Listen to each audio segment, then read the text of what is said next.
Egoistic वनराज के मुंह पे टीटू का करारा तमाचा। काव्या और डिम्पी को बंधी उम्मीद। अब क्या करेगा ये राक्षस वनराज। नमस्कार दोस्तों, स्वागत है आपका आपके अपने चैनल हंग्री स्पिरिट्स में। हंग्री स्पिरिट्स देख रहे सारे दर्शकों का मैं अंजू शर्मा दिल से स्वागत करती हूँ। एक चीज तो बहुत ही क्लियर है, जब आपका दिमाग एकदम से साफ हो जाता है किसी भी रिश्ते के लिए, तो आपका हौसला जो है और ज्यादा बुलंद हो जाता है, क्योंकि आपको उस रिश्ते की क्लैरिटी पता चल गई है। यही आज टीटू के बिहेवियर से हमें दिखाई दिया। टीटू को जैसे ही डिम्पी के साथ अपना जो रिश्ता है उसमें क्लैरिटी दिखाई दी, अपना हार्ट दिखाई दिया, दिमाग क्लियर हुआ कि मैं आखिर डिम्पी के बारे में सोचता क्या हूं, तो उसके जो हौसले थे वो बुलंद हुए और आज उसने जो भी कुछ वनराज शाह से कहा, उससे वनराज शाह अंदर तक हिला।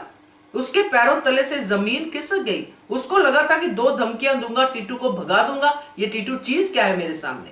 मगर आज टीटू ने दिखा दिया कि वो क्या चीज है।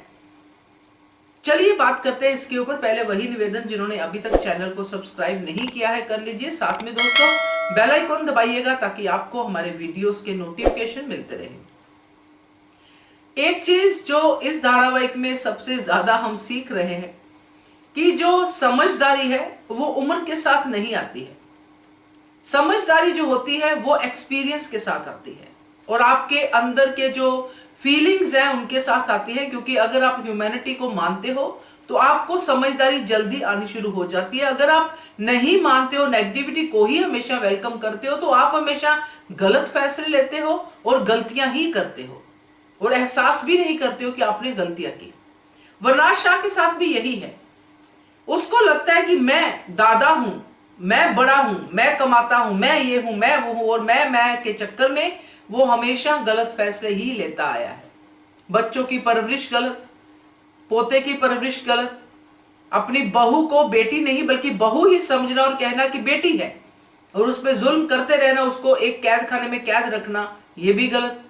तो गलतियों के ऊपर बैठा ये इगोइस्टिक जो वनराज शाह है, जब उसके नीचे से ये गलतियों का पोटला उसके सामने लाके टीटू ने खड़ा कर दिया, तो वनराज शाह के चेहरे की हवाइयां उड़ती हुई दिखाई दी।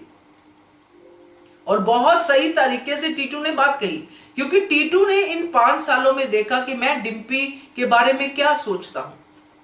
और डिम्पी के बिहेवियर से टीटू को साफ साफ लगता है, हमें भी लगता है कि डिम्पी टीटू को बहुत पसंद करती है। इसीलिए तो टीटू को जब वनराज शाह गले से पकड़ता है, कॉलर से पकड़ता है, टीटू के आने से डिम्पी डरती है कि कहीं वनराज शाह टीटू को कुछ कह ना दे। ये प्यार ही तो होता है। नहीं तो आज भी डिम्पी टीटू के बारे में बात करके सोचे तो क्या हुआ, फिर वही तो हुआ, प्यार हुआ। अगर दोस्त होता, टेम्पररी दोस्त होता, एक एकेडमी में काम करते साथ में कुलीग होता, तो कब का डिम्पी भूल जाती। मगर डिम्पी नहीं भूली। ये बात काव्या को भी पता है। काव्या तो हमेशा एनकरेज करती है डिम्पी को, तुम्हारे पास तो एक है सहारा, तुम्हें थामने वाला है बाहर। मगर डिम्पी जो है अपने ही डर की वजह से, अपने ही बेटे की वजह से उस कैद खाने को नहीं छोड़ पा रही, जबकि डिम्पी ऐसी नहीं थी। मगर आज जब टीटू और वनराज शाह का आमना सामना हुआ, डिम्पी भी डरी हुई थी, आप सब भी डरे होंगे, मैं भी डरी हुई थी कि पता नहीं अब क्या होगा, क्या टीटू फिर से भाग जाएगा।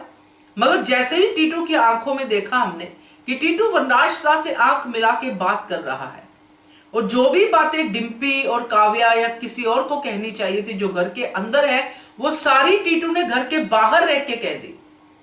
अब टीटू को ये बातें कैसे पता चली कि डिम्पी कैद है, आपने घर का माहौल कैद खाना बनाया हुआ है।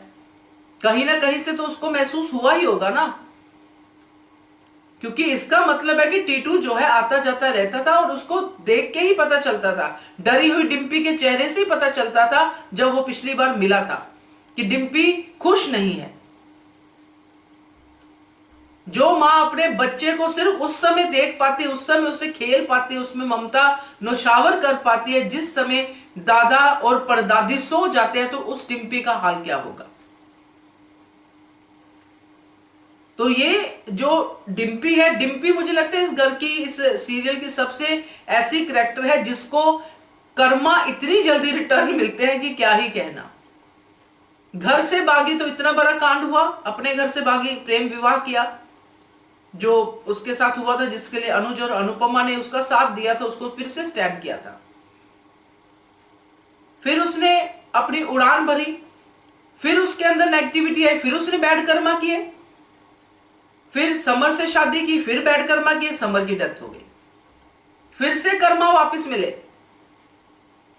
तो अब जो डिम्पी हम देख रहे हैं, कहीं ना कहीं वो इसी डर में है कि मेरे साथ फिर से कुछ बुरा ना हो जाए, जो हो रहा है बस घर के अंदर है, मैं इसी में सेफ हूं।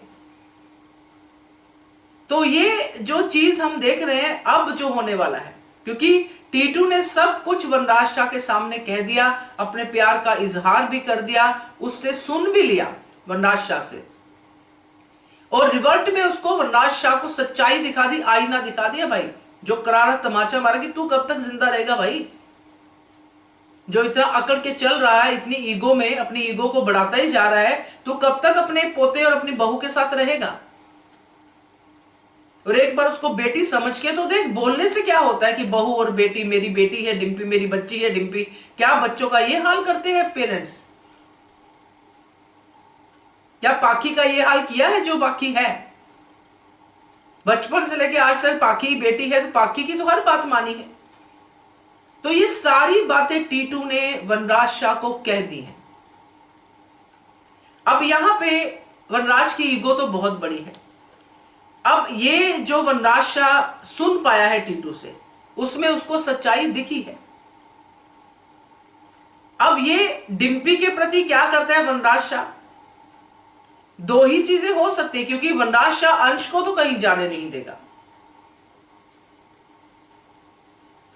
अंश को वो किसी भी हाल में नहीं जाने देगा, ये तो पक्की बात है, क्योंकि इतना सब वो अंश के लिए ही कर रहा है। तो क्या ऐसा कोई प्रस्ताव रखेगा डिम्पी के आगे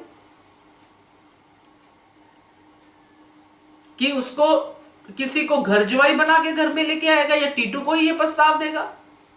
क्योंकि करेगा तो कोई तिकड़म जरूर, और जहां तक पॉसिबिलिटी है कि ये टीटू के सामने ये प्रस्ताव रख सकता है।